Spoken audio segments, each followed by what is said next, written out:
আজিৰ এই ভিডিওটোত আলোচনা কৰিম আমি লাইফত ভুল কৰি থৈ অহা কিছুমান ঘটনাৰ কথা। আমি লাইফত কি ভুল কৰো, কি পথত গৈ ভুল কৰো, তেনেকুৱা ধৰণৰ কথাবোৰ আজি এই ভিডিওটোত আলোচনা কৰিম। ভিডিওটো কিমান দীঘলীয়া হয় মই নাজানো, কাৰণ মোক বহুতে কৈ আছে যে মোটিভেশনাল ভিডিও লাগে। সেইবাবে ভাবিছো যে মেট্ৰিকৰ ৰিজাল্ট দিছে, হাই সেকেন্ডাৰী ৰিজাল্ট দিব 2 দিন মান পিছতে বা পৰহি ৰিজাল্ট দিব। সেয়ে ভাবিছো যে হাই সেকেন্ডাৰী পাস কৰি মেট্ৰিক পাস কৰি আমি জীৱনত কি ভুল কৰো। ফাৰ্স্ট অফ অল মেট্ৰিকৰ কথা লৈ আইছো। যেতিয়া আমি মেট্ৰিক দিও তেতিয়া ঘৰৰ পৰা প্ৰেছাৰ আহে। ৰিজাল্ট বেয়া হলেতো কবই নালাগে, যদি ৰিজাল্ট ভাল হয় তেতিয়া ঘৰৰ মানুহে কব বা লগৰ বন্ধুৱে কব বা নিজৰ দাদা বাইদেউ বা ওচৰ চুবুৰীয়ে কব যে সায়েন্স ল, তোৰ সায়েন্সৰ কাৰণে মাৰ্কস ভাল আহিছে, তই সায়েন্স ল। কিন্তু মোৰ মনত সায়েন্সৰ প্ৰতি একো আগ্ৰহ নাই, মই ইন্টাৰেষ্টিং নহয় সায়েন্সৰ প্ৰতি। তথাপিতো ঘৰৰ সন্মানত বা লগৰ বান্ধৱীৰ প্ৰেছাৰত যদি সায়েন্স লবলৈ কোনোবা গৈ আছা, কোনোবাই যদি সায়েন্স লম বুলি ভাবিছা, তেনেকে কেতিয়াও সায়েন্সত নাযাবা। 93% পোৱা, 91% পোৱা বা 31% পোৱা মানুহৰ বহুত পাৰ্থক্য আছে। মোৰ লগত 93% পোৱা মানুহো সায়েন্স বানানটো লিখিব নাজানে, স্পেলিংটো লিখিব নাজানে। মই মহাপণ্ডিত নহয়, তথাপিও কিছুমান 90% পোৱা মানুহ আছে যে কেমিষ্ট্ৰি ৱৰ্ডটো লিখিব নাজানে, ফিজিক্স ৱৰ্ডটো লিখিব নাজানে। সেইবাবে কৈছো তেওঁৰ ভুল নহয়, তেওঁৰ ইচ্ছা আছিল আৰ্টছ ল'বলৈ,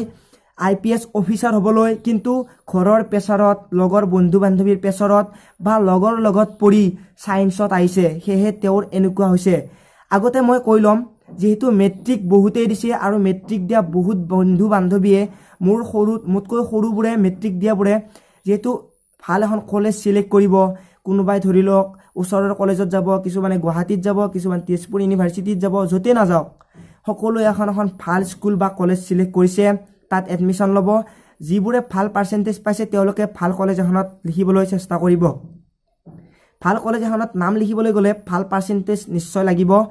চাওক, যদি 71% পোৱা মানুহ এজনে সায়েন্স ল'বলৈ যায়, কাৰণ তাৰ নিজৰ সায়েন্সৰ প্ৰতি ইণ্টাৰেষ্ট আছে, তাৰ সায়েন্স কি বস্তু বা সায়েন্স কি জানিবলৈ আগ্ৰহ আছে, তেনেহ'লে নিজৰ মনটো খটুৱাই মাইণ্ড লগাই নিজে যাব পাৰে সায়েন্সত। কিন্তু কিছুমান ষ্টুডেণ্ট আছে যে 75% পাইছো, ষ্টাৰ কৰিছো সায়েন্স ল'ব লাগে, ঘৰৰ পৰা কৈ আছে, লগৰবোৰেও কৈ আছে, বা মোৰ লগৰটো সায়েন্স ল'ব, সি 50 পাইও সায়েন্স লৈছে, মই কিয় নল'ম, মই কিয় নোৱাৰিম। তেতিয়া যদি সেইটো ভুল কোনোবাই কৰি দিছে বা কৰি দিম বুলি ভাবিছে, ভিডিওটো চাওক আৰু তাৰ পিছত 2 বছৰ পিছত যেতিয়া ৰিজাল্ট দিব তেতিয়া আহি ক'ব, হয় ভাই মই কেমিষ্ট্ৰি ৱৰ্ডটো লিখিব নাজানিলো, থাৰ্মোডাইনামিক্স কি মই নাজানিলো, তেতিয়া আৰু মই কি ক'ম। ময়ো সায়েন্সৰ এতিয়া এটা সূত্ৰ মনত নাথাকিব পাৰে, তথাপিও নিজে যি পাৰো, নিজৰ যি ইণ্টাৰেষ্ট আছে সেইটোৰ প্ৰতিহে মই লক্ষ্য ৰাখিছো। কিন্তু বেলেগৰ কথা মতে মই সায়েন্স ল'ব যোৱা নাই। মোক ফ'ল' কৰি বহুতে সায়েন্স ল'ব পাৰে, কিন্তু মই বেলেগক ফ'ল' কৰি সায়েন্স ল'ব নাযাওঁ। সেইটো মোৰ মেইন ইম্পৰ্টেণ্ট বস্তু। যাৰ আৰ্টছ ল'বলৈ ইচ্ছা আছে, পাৰ্চেন্টেজো ভাল চাকৰি কৰিম বুলি ভাবিছে, IPS বা UPSC এক্সাম দিম বুলি ভাবিছে,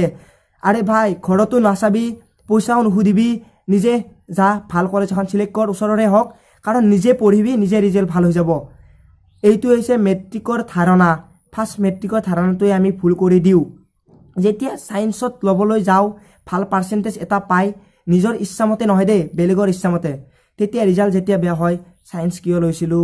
চাকৰিও নাপাম, এতিয়া কি পাম, জীৱনটো এনেকে যাব, পিছত কি হ'ব, চিগাৰেট ভাং হোষ্টেলত থাকি মদ খাই ঘূৰি থাকিব লাগিব, বেলেগ উপায় একোৱেই নাই। কিছুমান এনেকুৱা ল'ৰা ছোৱালী আছে 30% পায়, কিন্তু হাই ছেকেণ্ডাৰীত সায়েন্স লৈ এনেকুৱা ৰিজাল্ট দেখুৱাই দিয়ে। তাৰ ইণ্টাৰেষ্ট আছে সায়েন্সৰ প্ৰতি, পঢ়াৰ প্ৰতি, কিন্তু সি বেলেগ ধান্দাত যোৱা নাই, কেৱল সায়েন্স কি বস্তু জানিবলৈ গৈছে। সায়েন্স বস্তুটো যোনে জানে, যোনে সাইণ্টিফিকেলি লয় বা টেকনলজিকেলি লয়, সি ভাই মাষ্টাৰ ব্ৰেইন। সায়েন্স ইমান ইজি বস্তু নহয়। ফাৰ্ষ্ট ভুলটো সকলোৱে বুজি পালে মেট্ৰিকত কি ভুল কৰি দিয়া হয়।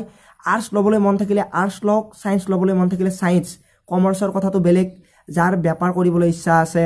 যাৰ ধৰি লওক বেংকত চাকৰি কৰিব মন আছে, বা ধৰি লওক একাউণ্টেন্স কিবা চাকৰি কৰিব মন আছে, তেনেহ'লে কমাৰ্চত যাওক, কমাৰ্চৰ প্ৰতি ভাল ৰিজাল্ট এটা কৰক, কৰি কমাৰ্চৰ পৰা ভাল কৰি ওলাই আহক আৰু এটা ভাল চাকৰি লওক, ভাল বেপাৰ কৰক। এইটো মোৰ ধাৰণাটো কি ভুল হৈছে, শুদ্ধ হৈছে, আপোনালোকে এবাৰ ক'ব। যদি আপোনালোকে তেনেকুৱা ভুল কৰিছে তেতিয়াও ক'ব। এতিয়া আহিছোঁ হাই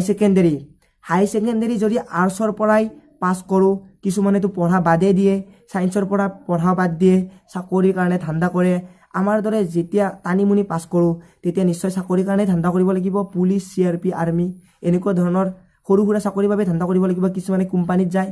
হাই সেকেন্ডাৰী পাছ কৰিতো কিছুমানে ছোৱালীয়ে পলাই লৈ আহে এনেকুৱা বহুতো আছে আৰু বহুতো থাকিব বছৰো এনেকুৱা ঘটনা হৈ থাকিব যে নহওক হাই সেকেন্ডাৰী যিবোৰে আৰ্টছৰ পৰা পাছ কৰে তেওঁলোকৰ এটা ভাল ৰাস্তা হৈছে BA পাছ কৰিব পাৰে তাৰ আগতে মই এটা কৈ লৈছো যে মেট্ৰিক পাছ কৰি যে সায়েন্সত এডমিশন ল'ব পাৰি আৰ্টছত এডমিশন ল'ব পাৰি কমাৰ্চত এডমিশন ল'ব পাৰি তেনেকুৱা নহয় পলিটেকনিক আছে যাক JEE বুলি কোৱা হয় পলিটেকনিক আসামৰ বাবে এটা ভাল প্লেটফৰ্ম য'ত আপোনালোকে পলিটেকনিক কৰিব পাৰে এতিয়া এক্সামটো গুছি গ'ল আপোনালোকে জনে জনে পাইছে ৰিজাল্ট দিব হ'ব যদি ভালকে পাই তেতিয়া পিছতো ডিগ্ৰী কমপ্লিট কৰিব পাৰিব হাই সেকেন্ডাৰী কমপ্লিট কৰিব পাৰিব পলিটেকনিকটো কৰি এজন ভাল ৰিজাল্ট লৈ ভাল মাৰ্কছ লৈ ওলাই আহা হাই সেকেন্ডাৰী কথাটো মই যেটো কৈছিলো আৰ্টছ লৈ BA কৰিব পাৰে যিহতে মাৰ্কছ বেছি থাকে মেজৰ ল'ব পাৰে আসামিজ ইংলিছ জিওগ্ৰাফি যিকোনো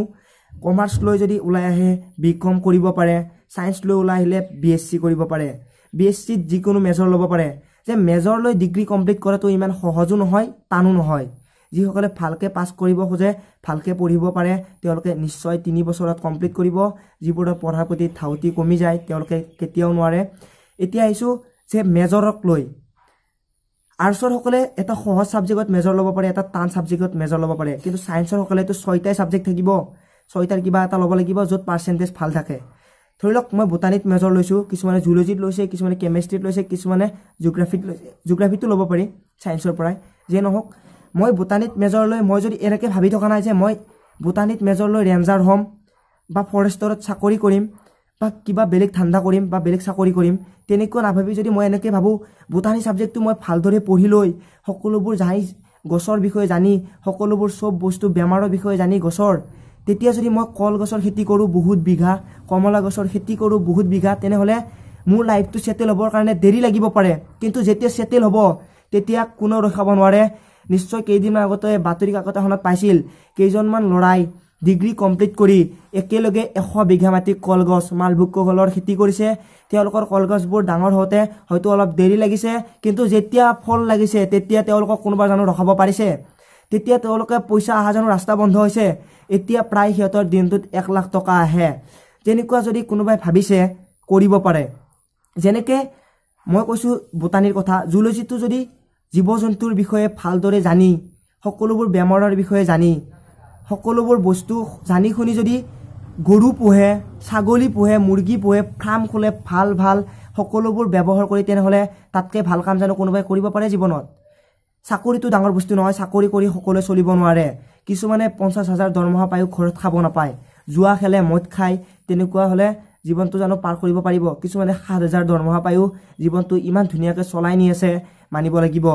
কাৰণ তেওঁ হিচাপত কাম কৰিছে হিচাপত টাইমত কাম কৰিছে টাইমত বস্তু খাইছে টাইমত সব কৰিছে বেমাৰো নাই চিন্তাও নাই কিন্তু তাৰ ঘৰটো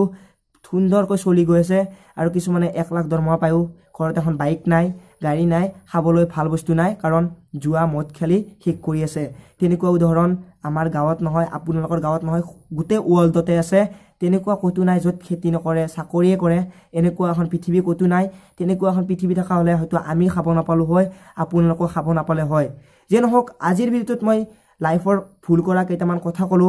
যদি আপোনালোকে ভিডিঅ'টোত কিবা বুজি পাইছে তেনেহলে লাইক শেয়াৰ কৰিব নাপাহৰিব আৰু যদি এনেকুৱা ধৰণৰ মোটিভেশন ভিডিঅ' লাগে মোক কমেন্ট কৰিব পাৰে ভিডিঅ'টো যদি ভাল লাগিছে লাইক শেয়াৰ কৰিব নাপাহৰিব আজিলৈ মানে পুনৰ লগ পোৱাৰ আশাৰে মই জিতুমণি জয় আই অসম।